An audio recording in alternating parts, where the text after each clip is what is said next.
유관재 목사님이 쓰신 크리스찬이 꼭 버려야 할 단어 21가지라는 책이 있습니다. 이 책에서 크리스찬이 가까이 하지 말아야 할 단어들이 나오는데, 이 단어들은 중독, 이기심, 염려, 편견, 탐욕, 게으름, 침체, 비난, 불평, 교만, 외식, 위선, 다툼, 포기, 방탕, 이 단어들을 크리스찬들이 꼭 버려야 한다고 말합니다. 이 책에서 불평에 대한 부분을 살펴보면 이스라엘 백성들이 언제 원망하고 하나님을 불평했는지 알 수 있습니다. 이스라엘은 홍해를 만났을 때 불평했습니다. 이스라엘은 광야에서 먹을 것이 없었을 때 불평했습니다. 또한 물이 없을 때 불평했습니다. 고기를 먹지 못했을 때도 하나님을 원망하며 불평했습니다. 가나안 땅을 정탐한 후에도 불평했습니다. 그리고 이스라엘 백성들은 자신들이 원하지 않는 상황, 그리고 어려운 상황들을 만났을 때 그들은 항상 하나님께 불평했습니다. 또한 오늘 우리가 읽은 본문 말씀을 보면 이스라엘 백성들이 불평하고 있는 모습을 발견할 수 있습니다. 지금 이스라엘 백성들이 불평하게 된 이유는 광야 생활이 그들에게 만만치 않았기 때문입니다. 이스라엘 백성들은 광야 생활을 하기 전 이집트에서 노예로 생활을 했습니다. 그들은 이집트에서 중노동을 하면서 살았습니다. 매일매일 진흙을 이기며 벽돌을 구웠고 고된 농사 일을 했습니다. 이스라엘 백성들은 이집트에서 고통의 하루하루를 보냈습니다. 얼마나 이스라엘 백성들이 노동으로 힘들었는지 말씀 출애굽기 2장 23절부터 25절을 보면 이렇게 말하고 있습니다. 여러 해 후에 애굽 왕은 죽었고 이스라엘 자손은 고된 노동으로 말미암아 탄식하여 부르짖으니 그 고된 노동으로 말미암아 부르짖는 소리가 하나님께 상달된지라. 하나님의 그들의 고통 소리를 들으시고 하나님이 아브라함과 이삭과 야곱에게 세운 그의 언약을 기억하사 하나님이 이스라엘 자손을 돌보셨고 하나님이 그들을 기억하셨더라. 이스라엘 백성들이 중노동으로 신음할 때 하나님은 이스라엘 백성들의 신음소리를 들으셨습니다. 그리고 하나님은 아브라함과 이삭 그리고 야곱과 맺은 언약도 기억하셨습니다. 그래서 하나님은 이스라엘을 약속의 땅으로 인도하기 위해 위대한 지도자 모세를 부르셨습니다. 하나님은 모세를 통해 이스라엘을 이집트에서 구원하셨습니다. 이스라엘 백성들은 이제 이집트에서 나와 약속의 땅으로 갈 때 홍해가 이스라엘을 가로막고 있었습니다. 이때 하나님은 기적을 나타내시며 홍해를 가르셨습니다. 이스라엘 백성들은 홍해를 가르시는 놀라운 하나님의 능력을 눈앞에서 경험하고 체험하게 되었습니다. 하지만 이스라엘 백성들은 하나님의 능력을 눈앞에서 경험했음에도 불구하고 광야를 걸으며 하나님께 불평을 합니다. 물이 없다고 불평합니다. 이집트에서 고기를 먹던 시절을 그리워하며 불평을 했습니다. 이때 하나님은 하늘에 신령한 만나를 내려주시고 또한 메추라기를 내려주셨습니다. 하나님은 또 한 번 놀라운 기적으로 이스라엘 백성들을 먹이셨습니다. 시간이 지나 이스라엘 백성들은 시내산에 도착합니다. 하나님은 시내산에 도착한 이스라엘 백성들에게 우리가 잘 아는 것처럼 말씀을 주시고 그들과 언약을 맺으셨습니다. 하나님은 이스라엘 백성들이 언약을 지키면 제사장 나라가 되며 거룩한 백성이 될 것이라고 말씀하셨습니다. 이런 이유로 이스라엘 백성들은 하나님 앞에서 거룩한 삶을 살아야만 했고 하나님의 말씀에 순종하며 살아야만 했습니다. 하나님과 언약을 맺은 이스라엘 백성들은 다시 약속의 땅으로 출발했습니다. 이스라엘 백성들은 시내산을 출발한 지 불과 3일 만에 불평하기 시작했습니다. 전에 홍해를 건넌 지 3일 만에 불평했던 것처럼 하나님을 원망합니다. 하나님은 이스라엘 백성들의 불평을 들으셨습니다. 그리고 이전과는 다르게 그들이 하는 그 불평을 그대로 내버려 두지 않으시고 불평하는 그들을 심판하셨습니다. 사랑하는 여러분, 우리는 오늘 이 말씀을 통해 불평하지 말아야 할 이유를 발견할 수 있습니다. 본문을 통해 우리의 삶이 힘들고 코로나로 인해 어려워 불평하지 말아야 하는 이유를 알 수 있습니다. 여러분, 왜 우리는 불평하지 말아야 할까요? 오늘 말씀을 통해 불평하지 말아야 하는 이유를 발견하는 우리가 되길 바랍니다. 또한 말씀을 통해 우리의 삶 속에서 불평이 사라지고 다시 한번 감사가 회복되는 시간 되길 바랍니다. 먼저 첫째로 우리가 불평하지 말아야 하는 이유는 불평할 때 하나님이 그 불평을 들으시기 때문입니다. 하나님은 우리가 불평할 때 우리가 말하는 것을 그대로 듣고 계십니다. 이것을 어떻게 알 수 있냐면 오늘 말씀 1절입니다. 여호와께서 들으시기에 백성이 악한 말로 원망하매 여호와께서 들으시고 진노하사 여호와의 불을 그들 중에 붙여서 진영 끝에 사르게 하시매. 1절을 보면 이스라엘 백성이 하나님이 들으시기에 악한 말로 원망했습니다. 성경을 보면 그들이 어떤 이유로 하나님을 원망했는지 알 수는 없지만 이전의 사건들을 생각해 볼 때 아마도 음식이나 물이나 환경 때문에 이스라엘 백성들은 하나님을 원망했을 것 같습니다. 이스라엘 백성들은 선한 말이 아닌 악한 말로 하나님을 원망합니다. 먹을 것이 없다고 원망하고 마실 것이 없다고 원망하고 우리가 왜 이곳에 살아야 하냐고 하면서 악한 말로 하나님을 원망했습니다. 그러자 하나님은 분노하시고 이스라엘 백성들을 심판하셨습니다. 말씀을 보면 여호와의 불이 그들 중에 붙어서 진영 끝을 태웠다고 합니다. 성경에는 불이 어떻게 무엇을 정확하게 태웠는지는 말하고 있지 않습니다. 하지만 백성들이 급하게 모세를 찾는 것으로 보아 지금 이 불로 인해 이스라엘 사람들은 생명의 위협을 느낀 것 같습니다. 이스라엘 백성들은 모세에게 부르짖었습니다. 이때 모세가 기도하자 불은 꺼졌습니다. 그래서 사람들은 그곳을 다베라라고 불렀습니다. 이스라엘 백성들은 다베라라는 이름을 들을 때마다 하나님께 불평해서 불로 징계당한 일을 떠올렸을 것입니다. 우리는 하나님이 불로 이스라엘을 심판하시는 것을 통해 하나님은 우리가 말하는 모든 말을 들으신다는 것을 알 수 있습니다. 말씀 1절을 보면 하나님께서 들으셨다고 하는데 이 단어는 히브리어로 샤마라는 단어입니다. 구약 성경을 보면 이 샤마는 하나님과 함께 가장 많이 쓰이는 단어입니다. 무려 구약 성경에서 하나님이 들으셨다는 표현이 169번이나 기록되어 있습니다. 하나님은 약한 자의 말을 들으시고 강한 자의 말을 들으십니다. 고난당한 자의 말도 들으십니다. 이렇게 하나님은 모든 사람의 말을 다 듣고 계십니다.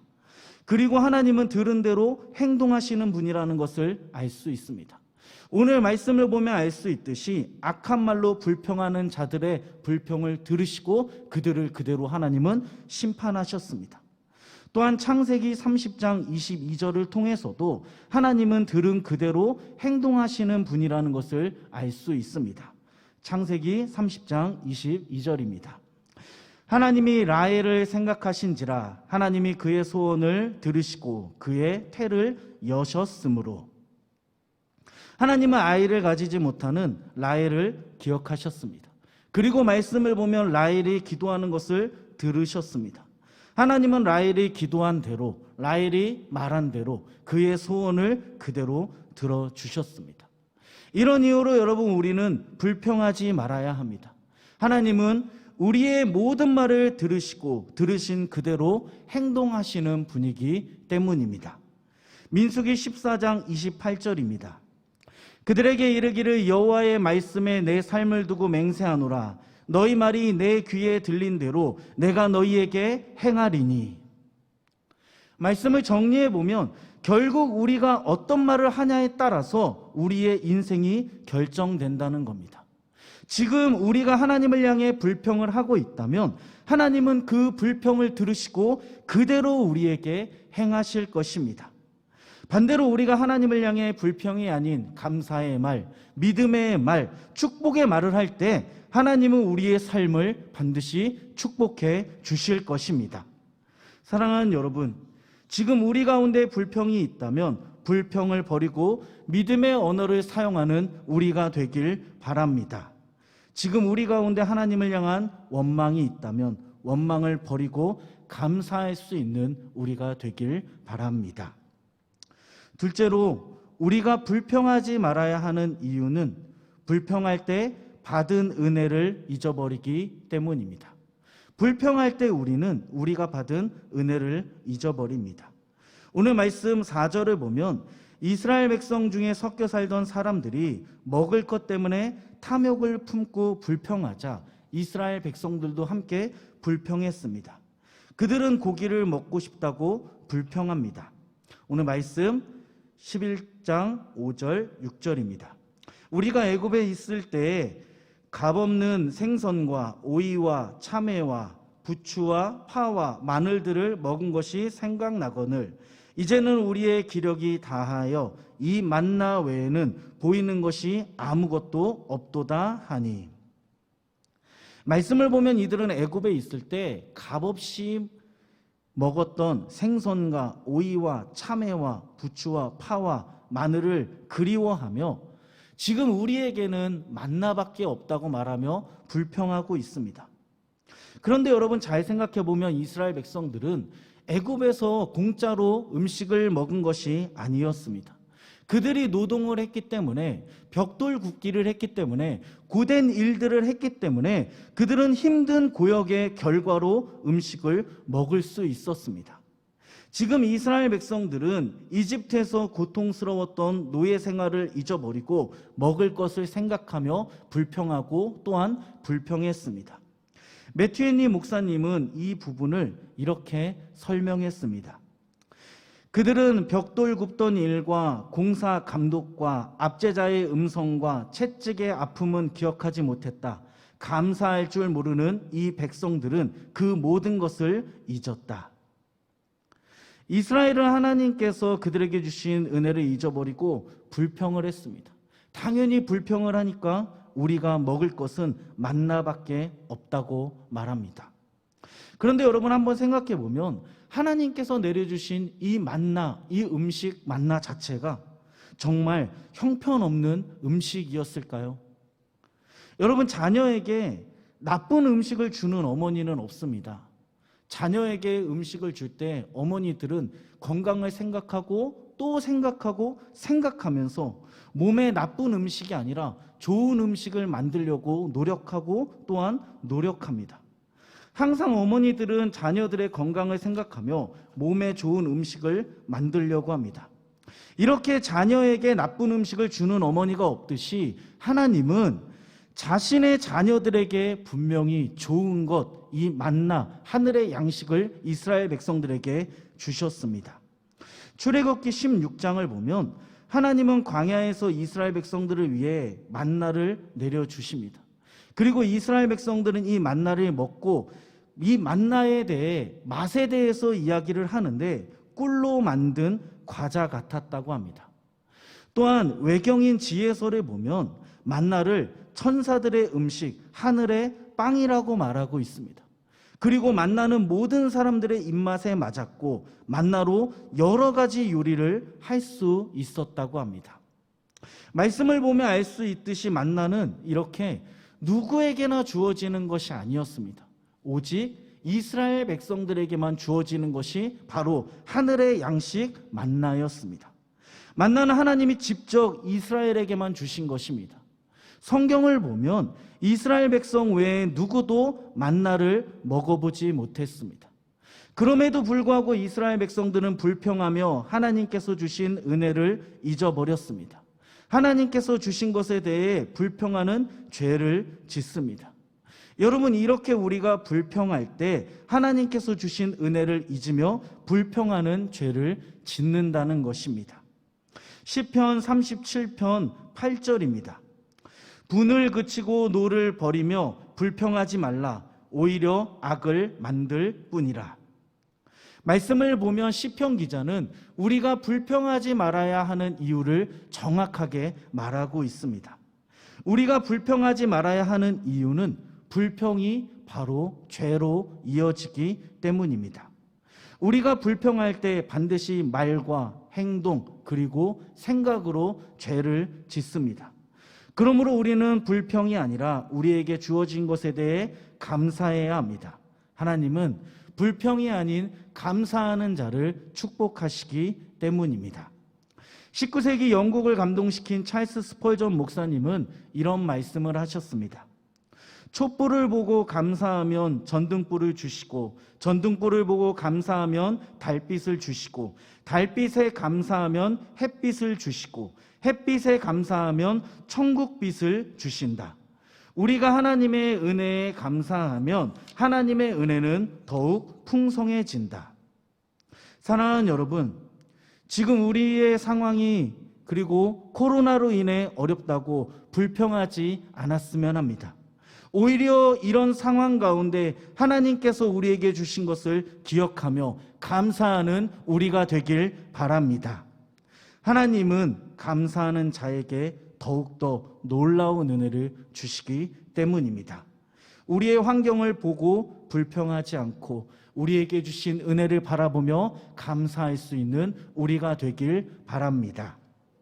마지막으로 우리가 불평하지 말아야 할 이유는 불평할 때 우리의 공동체가 무너지기 때문입니다. 우리가 불평할 때 우리의 공동체가 무너지기 때문에 우리는 불평하지 말아야 합니다. 이스라엘 중에 섞여 사는 사람들이 불평하기 시작하니 이 불평이 이스라엘 백성들로 옮겨갔습니다. 말씀 10절을 보면 불평이 이스라엘 온 공동체에 퍼져 집집마다 가족별로 울며 불평하는 것을 볼 수 있습니다. 오늘 말씀 10절입니다. 백성의 온 종족들이 각기 자기 장막문에서 우는 것을 모세가 들으니라. 이러므로 여호와의 진노가 심히 크고 모세도 기뻐하지 아니하며.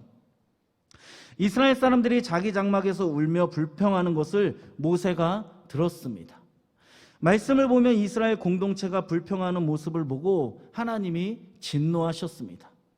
모세도 기뻐하지 않았다고 하는데 이 말은 모세 역시 분노했다는 겁니다. 그런데 문제는 이제 이스라엘의 지도자 모세도 불평하기 시작합니다. 모세는 하나님을 원망하며 불평합니다. 하나님께서 모든 이스라엘 백성들을 자기에게 맡겨서 자기를 고통스럽게 한다고 합니다. 모세는 이스라엘 백성에게 고기를 줄 수가 없다고 불평했습니다. 책임을 감당할 수 없다고 불평합니다. 그리고 마지막으로 말씀 15절에 보면 모세는 하나님께 죽여달라고 불평했습니다. 지금 이스라엘 백성들도 불평하고 섞여 사는 사람들도 불평하고 이스라엘을 이끌고 있는 지도자 모세도 하나님을 향해 불평하고 있습니다. 정말 이렇게 불평하는 말을 하는 사람이 모세가 맞나라는 의심이 들 정도로 지금 모세는 하나님을 향하여 불평하고 있습니다. 여러분, 성경에서는 모세를 이렇게 설명하고 있습니다. 민수기 12장 3절을 보면 땅 위에 사는 모든 사람들 중에 가장 온유한 사람이라고 말합니다. 히브리서 11장을 보면 모세를 믿음의 사람으로 기록하고 있습니다. 민수기 12장 7절을 보면 모세는 충성스러운 사람이라고 합니다. 이렇게 모세는 정말 좋은 지도자였습니다. 하지만 이렇게 좋은 지도자도 공동체에 불평이 퍼지자 하나님께 똑같이 불평하기 시작했습니다. 왜냐하면 이러한 불평은 전염이 있기 때문입니다. 한 무리의 불평으로 인해 모세도 하나님께 죄를 짓고 이스라엘 백성들도 죄를 짓습니다. 이렇게 불평은 공동체를 무너뜨립니다. 민수기 13장을 보면 불평이 공동체에 퍼지는 것을 똑같이 볼 수 있습니다. 12명의 정탐꾼은 40일 동안 가나안 땅을 정탐하고 돌아옵니다. 이때 10명의 정탐꾼이 하나님이 약속하신 가나안 땅에 대해 불평하자 모든 이스라엘 사람들이 울며 밤새 하나님을 원망하고 통곡했습니다. 모세와 아론을 원망하며 불평합니다. 결국 불평하는 이스라엘 백성들은 가나안 땅에 들어가지 못했고 믿음의 말을 했던 갈렙과 여호수아만 가나안 땅에 들어가게 되었습니다. 사랑하는 여러분, 이렇게 불평은 코로나 바이러스와 같이 전염성이 있습니다. 우리가 불평하면 다른 사람들도 그 불평에 전염된다는 것입니다. 그러므로 우리는 감사의 마스크를 끼고 불평하지 말아야 합니다. 우리가 불평할 때 우리의 공동체가 무너지기 때문입니다. 오늘 이 말씀을 기억하며 우리가 속한 가정과 구역과 회사에서 불평하지 않고 감사할 수 있는 우리가 되길 바랍니다. 말씀을 정리하려고 합니다. 정광 목사님께서 쓰신 감사가 내 인생의 답이다라는 책을 보면 이러한 글이 있습니다. 감사는 더하기와 같아서 모든 것에 감사하면 거기에는 하나님의 축복이 더해진다. 어떤 일이든지 어디에서든지 감사하면 플러스의 축복이 찾아온다. 반대로 원망과 불평은 빼기와 같아서 있는 것까지 빼앗기고 없어진다. 사랑하는 여러분, 오늘 우리가 들은 말씀을 기억하며 우리 가운데 불평이 사라지길 바랍니다. 감사의 고백을 할 수 있길 바랍니다. 하나님은 감사하는 자에게 반드시 은혜를 베풀어 주십니다.